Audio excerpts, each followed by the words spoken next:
I am now the most miserable man alive.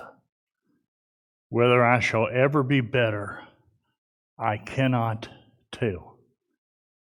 Those words were spoken by a gentleman who in 1831 went bankrupt in his business. In 1833, he lost an election for the state. In 1835, his childhood sweetheart dies. In 1836, he suffers a massive nervous breakdown. And in 1843, he loses another election. In 1848, he loses another election. In 1855, he loses another election. In 1856 and 1858, he loses another 2 elections. And then in 1861, he is elected President of the United States. His name's Abraham Lincoln. It's a fair guess that he had his fair shake of disappointments. And you're a rare person if you don't get down in the dumps and lose your enthusiasm once in a while. I mean, your job, your marriage, life in general in the middle of a pandemic has a way of just dragging us all down. Now, the question today is not what brings us down, but more importantly, what lifts us up. What helps us work through these discouragements so that we don't bail and quit. Now, today in our journey through the book of Acts, we're going to come to see Paul at, I think, one of his lowest times ever. He has not only lost enthusiasm, it's a time he was afraid and even feared for his life. In fact, he writes later this about the time. We don't want you to be uninformed, brothers and sisters, about the troubles we experienced in the province of Asia. We were under great pressure, far beyond our ability to endure, so that we despaired of life itself. Indeed, we felt that we had received the sentence of death. Plan today is super simple. I want you to look at some of the reasons that Paul was just absolutely discouraged at this point in the story. And more importantly, I want to see some of the very simple things that happened in his life that can be translated to us in a time of discouragement. Well, here's today's scripture. I'm going to read it all at one time. After this, Paul left Athens and went to Corinth. There he met a Jew named Aquila, a native of Pontus, who had recently come from Italy with his wife Priscilla because Claudius had ordered all the Jews to leave Rome. Paul went to see them, and because he was a tent maker as they were, he stayed and worked with them. Every Sabbath he reasoned in the synagogue, trying to persuade Jews and Greeks. When Silas and Timothy came from Macedonia, Paul devoted himself exclusively to preaching, testifying to the Jews that Jesus was the Christ. But when the Jews opposed Paul, became abusive, he shook out his clothes in protest and he said to them, "Your blood be on your own heads. I'm clear of my responsibility. From now on, I will go to the Gentiles." Then Paul left the synagogue and went next door to the house of Titius Justus, a worshiper of God. Crispus, the synagogue ruler, and his entire household believed in the Lord, and many of the Corinthians who heard him believed and were baptized. One night the Lord spoke to Paul in a vision. "Do not be afraid, keep on speaking. Do not be silent. For I'm with you and no one is going to attack and harm you, because I have many people in this city." So Paul stayed a year and a half teaching the Word of God. So why was Paul discouraged? Well, number one, his confidence was absolutely shaken. Back up a little bit to the story. You remember he was in Thessalonica and the Jews were so jealous, they stirred up trouble and just ran him out of town.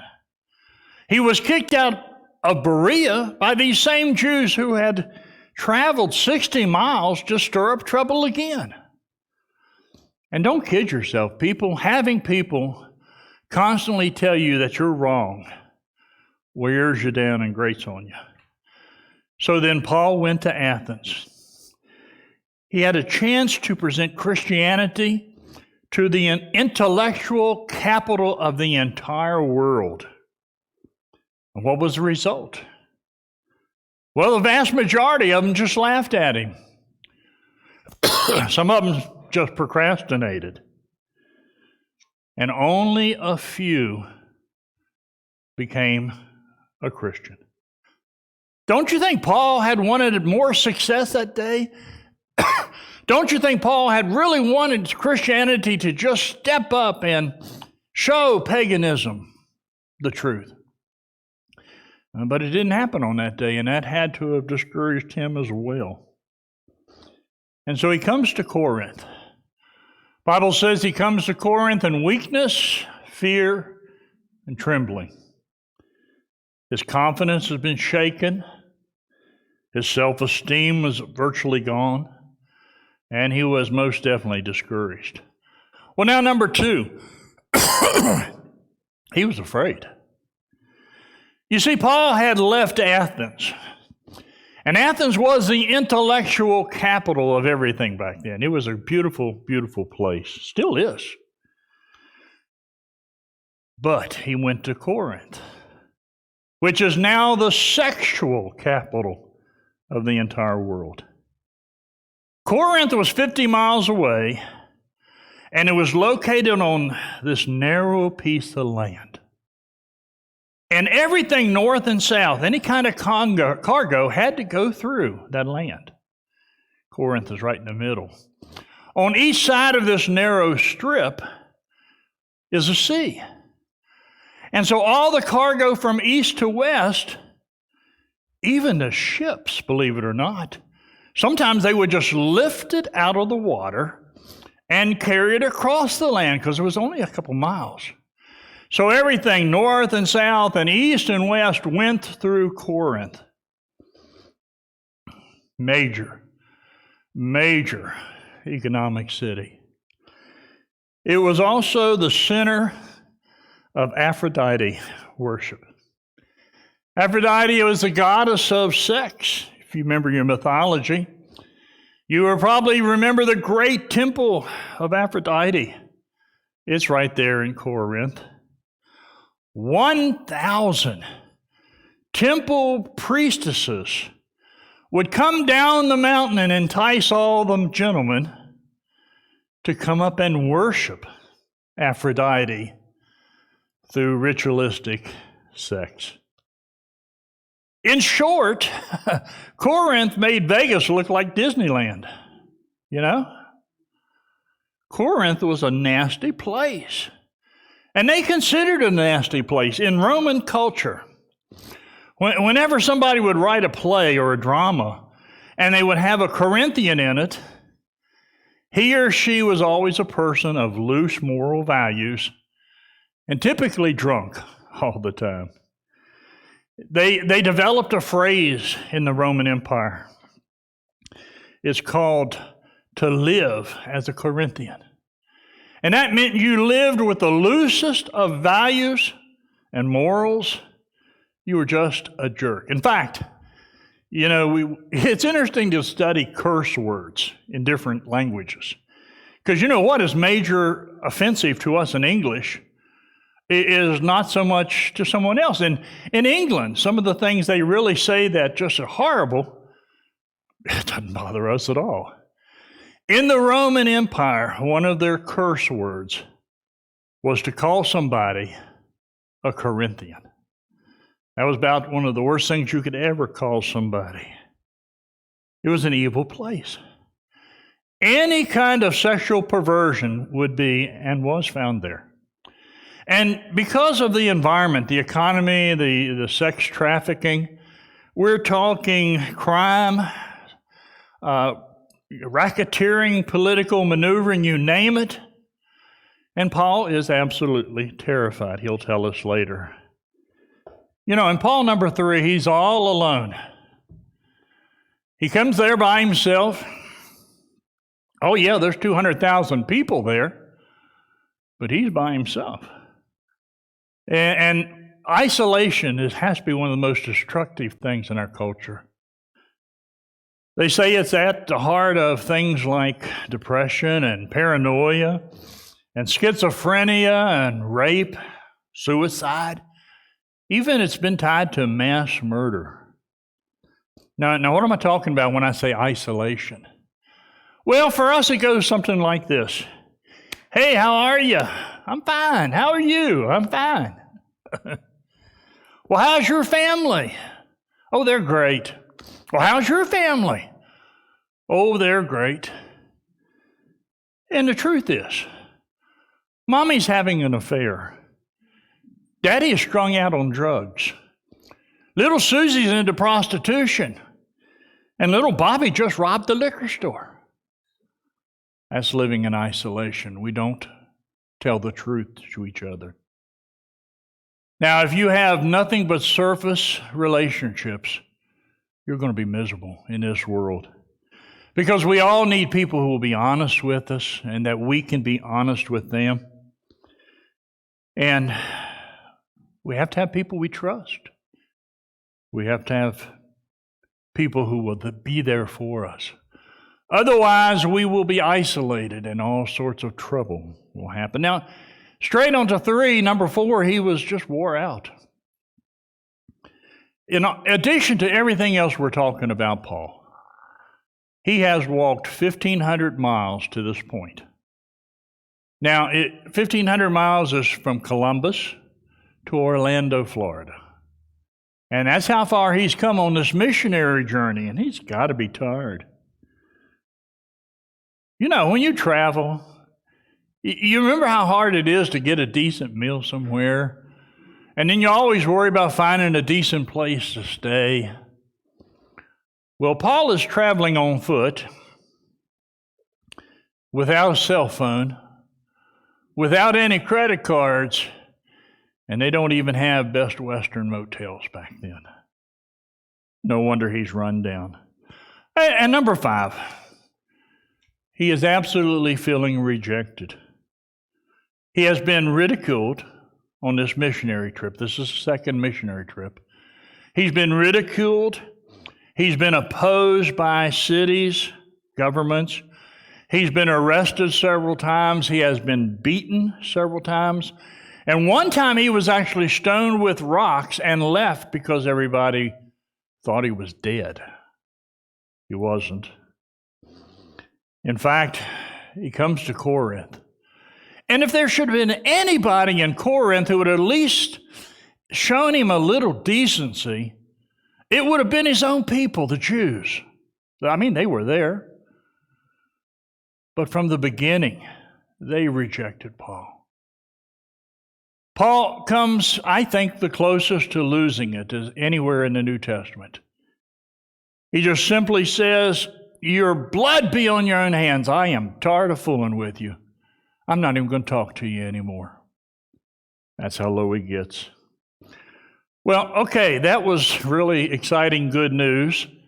And so maybe we ought to switch gears and come to the second half and talk about some good news. What helped Paul through this time? Number 1, solid friendships. Real friends. I'm not talking acquaintances. I'm talking Christian friends. Aquila and Priscilla, to be exact. What are the odds of Paul showing up in Corinth and discovering that there is already a Christian family there who are also Jewish? Now, these guys deserve several sermons. They really do. They are such a cool couple. We see them several times in the New Testament. Next Sunday, the whole point of the message is that they convert a preacher. It'd be interesting to see how they do that. But they're there with Paul. And then Silas and Timothy, they come back. And so Paul's there with all his friends, or at least 4 of them, and they're just an absolute lifesaver. Oh, by the way, Silas and Timothy bring money. They bring money back from the Macedonian church, and so Paul now doesn't really even have to, make tents or to work for a living. He can just preach. The point's this: when you get discouraged, you tend to isolate yourself, like we've just talked about. You tend to say, I don't need anybody, I don't want anybody around, I don't want to talk to anybody, when in reality, good friends are God's medicine for you in a time of discouragement. A lot of people say, where do you find friends like that? And I'm going to humbly suggest that it depends a lot on what kind of a friend you are. What kind of friend are you to the people around you? When they're not around you, do you gossip a little bit about them, tell their secrets? Are you rude to them? Are you quick-tempered? Are you judgmental? Are you understanding, sympathetic, and encouraging? Honest? Now, the reason I ask you those questions is because here's a fact in life that sometimes we don't get. I've seen people 60 years old who haven't gotten this yet. We tend to get the kind of friends around us as we are to the friends around us. In other words, if you're surrounded by a bunch of really nasty friends, there's probably a really good chance that you're a nasty friend. You get pretty much what you give in a way of friendship. And Aquila and Priscilla and Timothy and Silas, they're there and they lift him up. In fact, they do more than that. They actually help him. He gets kicked out of the synagogue, and there's this empty building right next to the synagogue. And they rent that thing for 18 months. And Paul starts his own little school right next to the synagogue. And a lot of people are becoming Christians. Now, number 2, working with his own hands. Now, that's one that we tend to blow by. We don't think about it much. Every Jewish father was required to do a lot of things, but one of the requirements was he had to teach his children an occupation. And apparently for Paul, it's making tents, working with leather, because that's what brings him to Aquila and Priscilla, because they also tent makers. Paul's not wealthy, remember? He's financing this missionary journey himself. It's his money that he's spending to go around and preach the gospel. But I really think it's more than just the fact that he needed some money. Sometimes when you really get down, you not only want to isolate yourself, but you want to pull back, even from the things you enjoy doing every day. Things, most of the time, that you do with your own hands. So, you get down and depressed, go do something. Do something that you've wanted to do for a while. Go make something. Now, I am not saying go watch somebody else make it and then buy it, okay? That doesn't count.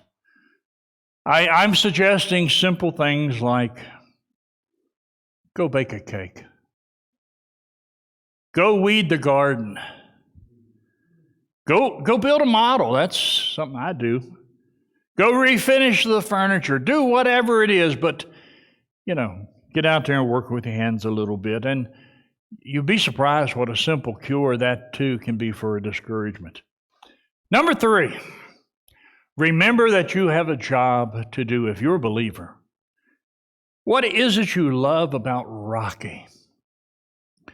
And Rocky 2, and Rocky 3, and Rocky 4, and Rocky 5, and Rocky 6, and Rocky 7, and Rocky 8, and I've got good news for you today.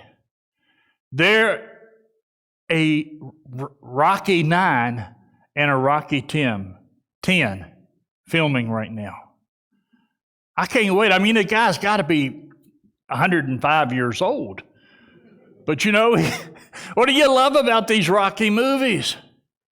Because he gets knocked down and he gets up and he succeeds. Paul does the same thing. He gets knocked down and he gets up and he keeps going on. And you know, one of the worst things you can do when you start to feel discouraged is stop worshiping. Let your worship get to what I talked about already this morning, where it's just become going through the motions. Because you know, a lot of people, when things get tough, what's the first thing they do? They stay home from church. Then what do? Well, they stop praying. They stop reading their Bible. They stop calling their Christian friends. And then, what happens? Well, a lot of times they start dabbling in the world again, just a little bit. And then they might discover they like dabbling in the world a little bit. And then they feel guilty. And then they feel like I'm a failure. I'm a spiritual failure because I've stopped going to church. I don't read. I don't pray. And here I am. I'm out there in that world again. And then what happens? They start making excuses. Well, it's that church's fault. They didn't do this for me, and they didn't do that for me, and so it's their fault that I'm in this mess. What happens? They become even more discouraged. And the next thing you know, faith, church, it's gone. People who have been strong elders, vital leaders of a church, I have personally seen them turn their back on it and just walk away completely. If you're a believer, just don't do that. Understand that you have a job to do, even if things are going tough right now. Number final, Paul hung in there because God helped him a little bit. He got some encouragement from worship. God doesn't always speak that much, but God spoke to Paul that day, kind of literally. Basically said, don't be afraid. I'm still here. There are a lot of people who need to hear about Jesus in this place. In fact, he says, I have many people in this city. Did you catch that? God is telling Paul, don't stop. I have many people in this city. Well, Paul hasn't even met them yet. They are not believers. They are plain old pagans. They're into all of this perversion that we've been talking about and crime. But God says, I have many people, because God realized that they were there and that they were going to give their hearts to Jesus. All they needed was Paul just to hang in there and keep talking. Now, there will be some problems, and I don't have time to read it today. You can read the rest of chapter 18, but it's kind of nice because even in Corinth, the Jews again take Paul to court, but this time, before they ever get started, the judge says, this is not a legal problem. This is something about your own religion. Get out of here. I don't have the time to fool with you. And the Jews lose. They're so mad they beat up their lawyer right there in front of the courthouse. They just whip him to a pulp. But Paul's encouraged because he finally wins. You know what's even more encouraging? The ruler of the synagogue over here, a guy named Crispus, always reminds me of a breakfast cereal. Crispus becomes a Christian and comes over here to Paul's school. And the ultimate cool is Sosthenes, the lawyer that got whipped up and beaten to a pulp. He becomes a Christian too. And so things are going really great in Corinth. And Paul stays there 18 months. Develops a huge, huge church because he didn't give up. So what I'm saying, I guess, today is that sometimes the most difficult problems in life have the simplest solutions. And discouragement is one of these. If you get down, if you're tempted to stop, if you're tempted to give in and throw in the towel, that's when you just keep doing the things that you are supposed to be doing. And you just wait for God to come and encourage you. Stand, let's share a final song this morning.